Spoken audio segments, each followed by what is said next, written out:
Hello everyone, मैं आप सभी का आपके अपने चैनल में स्वागत करती हूँ। आई होप आप सभी लोग अच्छे होंगे। आज की वीडियो में हम लोग पढ़ने वाले हैं गुलाम वंश के बारे में। गुलाम वंश पढ़ने से पहले हम लोग थोड़ा उसके पहले जो शासक हुए उसके बारे में पढ़ेंगे। तो पहले हम लोग मोहम्मद गोरी के बारे में थोड़ा सा जान लेते हैं। मोहम्मद गोरी भारत और तुर्क साम्राज्य की स्थापना को हम लोग जानेंगे। हेरात और गजनी के मध्य एक छोटा सा पहाड़ी प्रदेश था जो गौर कहलाता था। तो हेरात और गजनी के मध्य जो था एक छोटा सा पहाड़ी प्रदेश था जो गौर कहलाता था। गौर राज मोहम्मद गजनी के अधीन था। तो पहले गौर राज जो था मोहम्मद गजनी के अधीन था, परंतु जब उसकी मृत्यु हो गई तो 1173 ईस्वी में मोहम्मद गोरी और गौर प्रदेश का शासक बना। तो मोहम्मद गोरी जो है गौर प्रदेश का शासक बन गया था। मोहम्मद गोरी का पूरा नाम शहाबुद्दीन मोहम्मद गोरी था। इसका एक और नाम था मुइजुद्दीन मोहम्मद बिन शाह। तो मोहम्मद गोरी का पूरा नाम जो था शहाबुद्दीन मोहम्मद गोरी था और इसका एक और नाम था मुइजुद्दीन मोहम्मद बिन शाह। भारत पर मोहम्मद गोरी ने 1175 ईस्वी में प्रथम बार आक्रमण किया था। तो प्रथम बार मोहम्मद गोरी ने 1175 ईस्वी में भारत पर आक्रमण किया था। उसका यह आक्रमण जो था मुल्तान एवं सिंध पर हुआ। तो प्रथम बार मोहम्मद गोरी का आक्रमण जो था भारत में मुल्तान एवं सिंध पर हुआ था। मोहम्मद गोरी ने भारत पर दूसरा आक्रमण 1178 ईस्वी में पाटन, जो कि गुजरात में पर किया था, पाटन पर किया था। तब पाटन के शासक भीम द्वितीय ने मोहम्मद गोरी को बड़ी करारी शिकस्त दी थी और मोहम्मद गोरी इसमें हार गया था और पाटन के जो शासक थे भीम द्वितीय वो जीत गए थे। अब हम लोग देखेंगे भारत में गोरी द्वारा लड़े गए प्रमुख युद्ध को। तराइन का प्रथम युद्ध 1191 ईस्वी में हुआ था। इसमें मोहम्मद गोरी और पृथ्वीराज चौहान दोनों लड़े थे। इसमें पृथ्वीराज चौहान की जीत हुई और मोहम्मद गोरी की हार हो गई थी। तो तराइन का प्रथम युद्ध किसके बीच हुआ था? तो मोहम्मद गोरी और पृथ्वीराज चौहान के बीच। इसमें पृथ्वीराज चौहान की जीत हुई और मोहम्मद गोरी की हार हो गई। और तराइन का द्वितीय युद्ध में 1192 ईस्वी में हुआ था। इसमें मोहम्मद गोरी की जीत हुई और पृथ्वीराज चौहान जो है हार गए थे। तो प्रथम युद्ध तराइन का 1191 में और द्वितीय युद्ध तराइन का 1192 ईस्वी में हुआ था। वहीं पे चंदाबर का युद्ध को देखेंगे तो यह 1194 ईस्वी में गोरी और जयचंद के बीच हुआ था। जयचंद और पृथ्वीराज चौहान जो थे दोनों भाई थे। अब हम लोग पृथ्वीराज चौहान के तराइन के जो युद्ध लड़े थे प्रथम और द्वितीय उसको विस्तृत रूप से देखेंगे। तो 1191 ईस्वी में पृथ्वीराज चौहान के साथ मोहम्मद गोरी की लड़ाई तराइन के मैदान में हुई, जिसमें गोरी बुरी तरह हार गया था। तो तराइन का प्रथम युद्ध 1191 ईस्वी में पृथ्वीराज चौहान और मोहम्मद गोरी के बीच हुआ था। इसमें पृथ्वीराज चौहान की जीत हुई और मोहम्मद गोरी जो है बुरी तरह परास्त हो गया। इस लड़ाई को इतिहास में तराइन का प्रथम युद्ध के नाम से जाना जाता है। और दूसरी बार 1192 ईस्वी में पुनः पृथ्वीराज चौहान के साथ मोहम्मद गोरी की भिड़ंत तराइन के मैदान में हुई थी। इसको द्वितीय युद्ध के नाम से जानते हैं। इस युद्ध में मोहम्मद गोरी जीत गया। उसने इस युद्ध में पृथ्वीराज चौहान को जो है मार डाला और तराइन के द्वितीय युद्ध में पृथ्वीराज की मौत हो गई। वो मोहम्मद गोरी जो है मार दिया।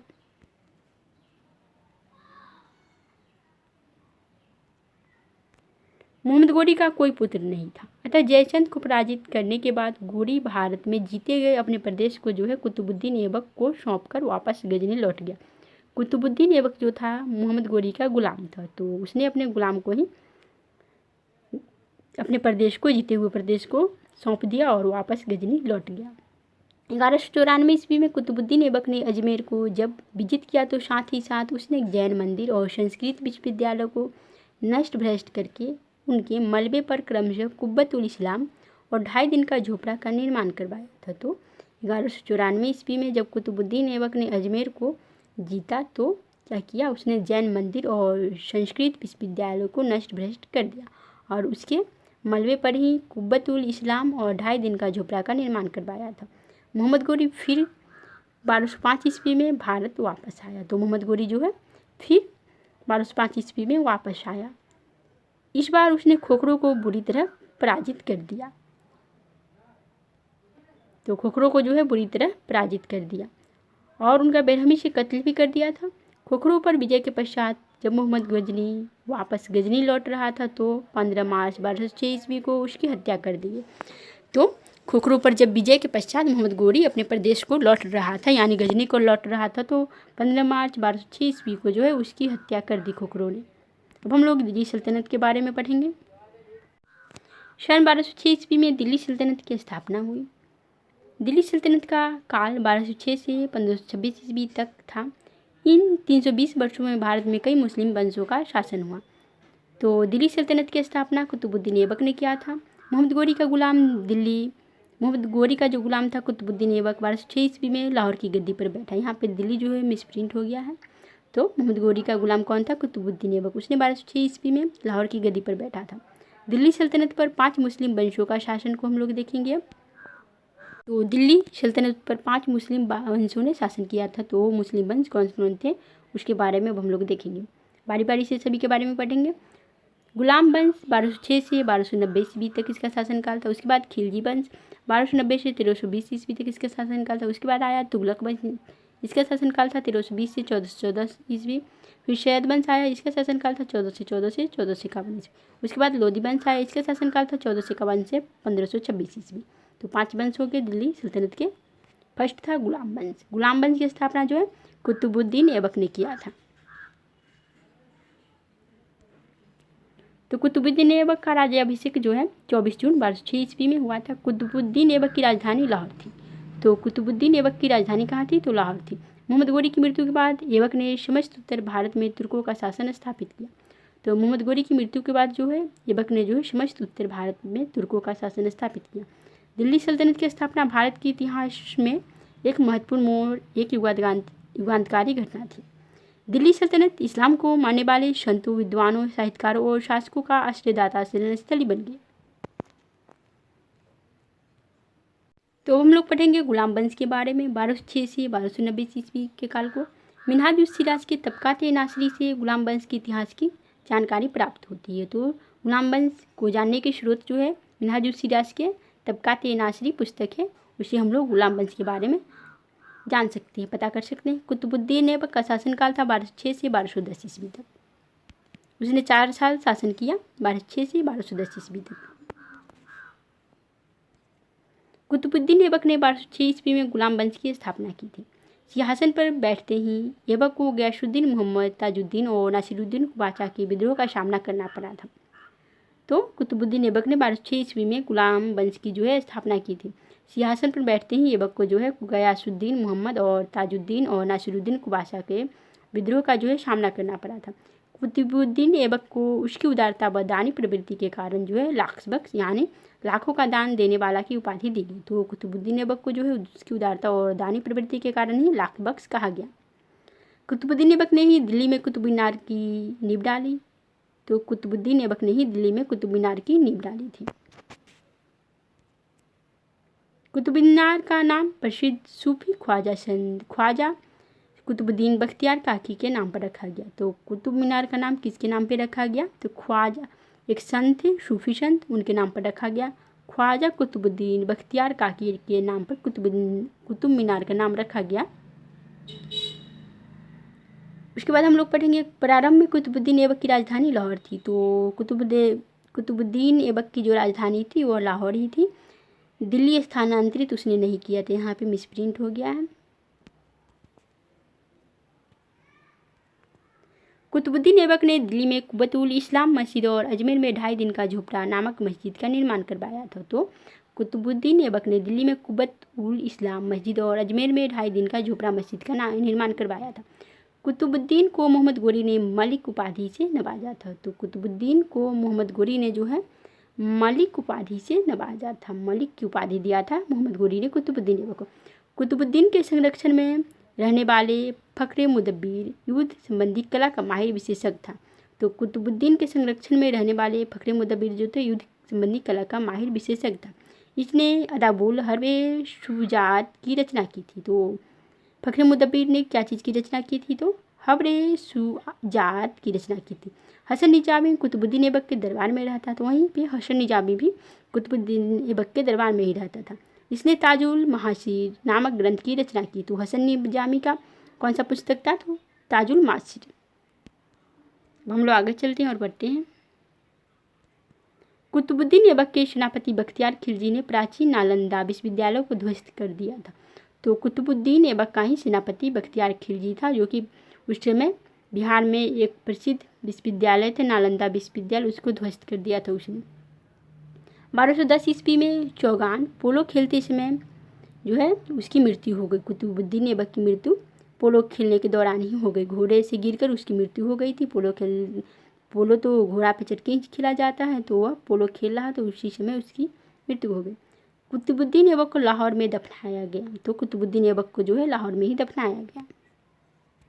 अब हम लोग आराम शाह को देखेंगे। कुतुबुद्दीन ऐबक के बाद आराम शाह शासक बना। 1210 से 1211 ईस्वी तक इसका शासनकाल था। इसमें बहुत ही कम दिनों तक शासन किया।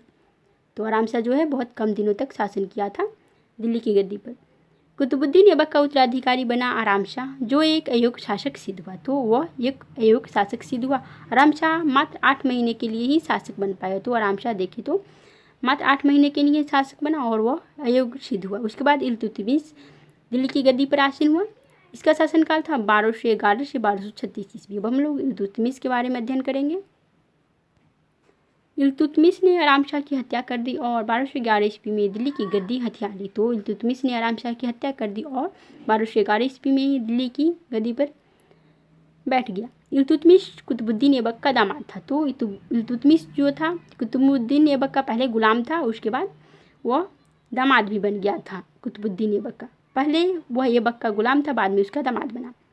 इल्तुतमिश तुर्किस्तान का इलवारी साथी का तुर्क था। कुतुबुद्दीन ऐबक की मृत्यु के समय वह बदायूं का गवर्नर था। तो जब कुतुबुद्दीन ऐबक की मृत्यु हुई तो इल्तुतमिश उस समय क्या था, तो बदायूं का गवर्नर था। इल्तुतमिश लाहौर से अपनी राजधानी को स्थानांतरित कर दिल्ली लाई आया।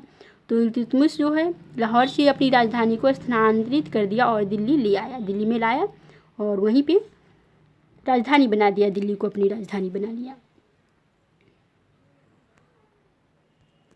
इल्तुतमिश शमसुद्दीन के नाम से दिल्ली का सुल्तान बना। तो इल्तुतमिश जो है शमसुद्दीन के नाम से दिल्ली का सुल्तान बना था। इल्तुतमिश ने कुतुब मीनार के अधूरे निर्माण को पूरा करवाया। तो इल्तुतमिश कुतुब मीनार के अधूरे निर्माण को भी पूरा करवाया था। उसे अपने प्रबल शत्रु एल्दोजा और कुबाचा से 1215 ईस्वी से 1217 ईस्वी के बीच संघर्ष करना पड़ा। तो उसे अपने प्रबल शत्रु जो कि एल्दोजा और कुबाचा था, उससे 1215 और 17 ईस्वी में संघर्ष करना पड़ा। इल्तुतमिश प्रथम शासक था जिसने 1229 ईस्वी में बगदाद के खलीफा से सुल्तान के पद की वैधानिक स्वीकृति मिली। तो इल्तुतमिश ऐसा प्रथम शासक था जिसे 1229 ईस्वी में बगदाद के खलीफा से सुल्तान के पद की वैधानिक स्वीकृति मिली थी। इल्तुतमिश ने अपने शासनकाल में 40 सरदारों का एक गुट बनाया था। तो इल्तुतमिश ने अपने शासनकाल में 40 सरदारों का एक गुट बनाया था जिसे तुर्काने चिहलगानी अथवा चारगान नाम से जाना जाता था। तो इल्तुतमिश अपने शासनकाल में 40 सरदारों का एक गुट बनाया था जिसे चारगान नाम से जाना जाता है। इल्तुतमिश प्रथम तुर्क सुल्तान था जिसने सोने के शुद्ध अरबी सिक्के चलवाया। तो इल्तुतमिश प्रथम तुर्क सुल्तान था जिसने सोने के शुद्ध अरबी सिक्के चलवाया। उसने साथ ही 2 महत्वपूर्ण सिक्के, चांदी का टका तथा तांबे का जीतल भी चलवाया था। तो उसने 2 महत्वपूर्ण सिक्के भी चलवाया था, चांदी का टका और तांबे का जीतल भी चलवाया था। इल्तुतमिश ने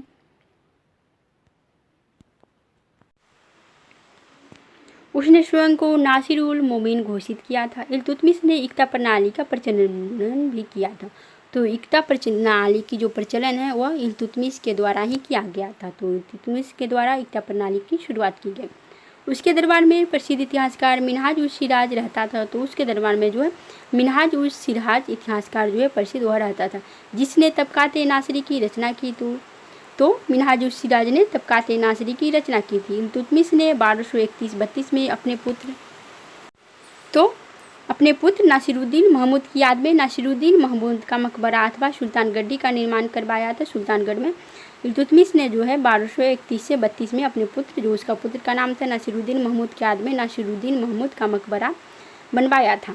इल्तुतमिश ने चंगेज खां के नेतृत्व वाली मंगोलों की सेना के आक्रमण से अपने सल्तनत की रक्षा की थी। वहीं पे देखेंगे तो 1229 ईस्वी में इल्तुतमिश ने बगदाद के खलीफा से सुल्तान-ए-आजम महान शासक की उपाधि भी धारण की थी। तो इल्तुतमिश ने 1229 ईस्वी में बगदाद के जो खलीफा थे सुल्तान-ए-आजम की उपाधि धारण की थी। ऐसा करने वाला वह प्रथम तुर्क शासक था। भारत में प्रथम मकबरा बनाने का श्रेय भी इल्तुतमिश को ही जाता है। उसने अपने पुत्र का प्रथम बार मकबरा बनवाया था सुल्तानगढ़ में। उसने बदायूं में जामा मस्जिद, अजमेर में मस्जिद और नागौर में अतारकीन का दरवाज़ा का निर्माण करवाया था। 1236 ईस्वी में इल्तुतमिश की मृत्यु हो गई। तो इल्तुतमिश की मृत्यु 1236 ईस्वी में हो गई थी। इल्तुतमिश का मकबरा दिल्ली में स्थित है। तो इल्तुतमिश का जो मकबरा है वह दिल्ली में स्थित है। अब हम लोग पढ़ेंगे उसका जो पुत्र था सुल्तान रुकनुद्दीन फिरोज, उसके बारे में देखेंगे। क्योंकि इल्तुतमिश जानता था उसका सभी पुत्र जो है वह अयोग्य है, इसलिए वह अपनी पुत्री, जो कि उसकी पुत्री थी रजिया सुल्तान, उसको शासक बनाना चाहता था। परंतु उसका पुत्र सुल्तान रुकनुद्दीन फिरोज जो था वह शासक बन गया था। इल्तुतमिश की मृत्यु के बाद उसका बड़ा पुत्र रुकनुद्दीन फिरोज सुल्तान बना। रुकनुद्दीन एक अयोग्य शासक साबित हुआ। रुकनुद्दीन विलासी तबीयत का था। उसकी अय्याशियों ने उसे जनता और अमीरों के बीच अलोकप्रिय बना दिया था। रुकनुद्दीन के लिए शासन कार्य उसकी माँ जो थी शाह तुर्कान चलाती थी। तो उसकी माँ जो का नाम था शाह तुर्कान, वही शासन चलाती थी। रुकनुद्दीन फिरोज की जो माँ थी शाह तुर्कान, वही शासन चलाती। तुर्कान मूलतः एक तुर्की शासक था। तुर्कान मूलतः एक तुर्क दासी थी। जो उसकी माँ थी शाह तुर्कान, वह मूलतः एक तुर्क दासी थी। उसकी माँ शाह तुर्कान के प्रभाव और अवांछनीय फरमानों अमीरों ने रुकनुद्दीन को गद्दी से हटा दिया और शासन की बागडोर रजिया सुल्तान को थमा दिया। तो उसकी माँ जो थी शाह तुर्कान के प्रभाव से और अवांछनीय फरमानों अमीरों ने रुकनुद्दीन को गद्दी से हटा दिया, क्योंकि शाह तुर्कान की माँ जो थी उसका प्रभाव अच्छा नहीं था और अवांछनीय फरमानों के कारण ही अमीरों ने जो है रुकनुद्दीन को गद्दी से हटा दिया और शासन की बागडोर रजिया सुल्तान को थमा दिया। उसके बाद रजिया सुल्तान शासिका बन गई दिल्ली की। अब हम लोग पढ़ेंगे रजिया सुल्तान का शासनकाल था 1236 से 1240 ईस्वी। उसे भी देखेंगे अब हम लोग रजिया सुल्तान के बारे में। रजिया को तुर्की अमीरों ने 1236 ईस्वी में सुल्तान के पद पर बिठाया। तो रजिया को तुर्की अमीरों ने जो है खुद 1236 ईस्वी में सुल्तान के पद पर बिठाया है। इस प्रकार वह प्रथम मुस्लिम महिला बनी जिसने शासन की बागडोर प्रत्यक्ष रूप से संभाली। तो वह प्रथम मुस्लिम महिला बनी जिसने शासन की बागडोर प्रत्यक्ष रूप से संभाली, दिल्ली की गद्दी को संभाला। रजिया ने पर्दा प्रथा को त्याग कर पुरुषों की तरह जो है चोंगा और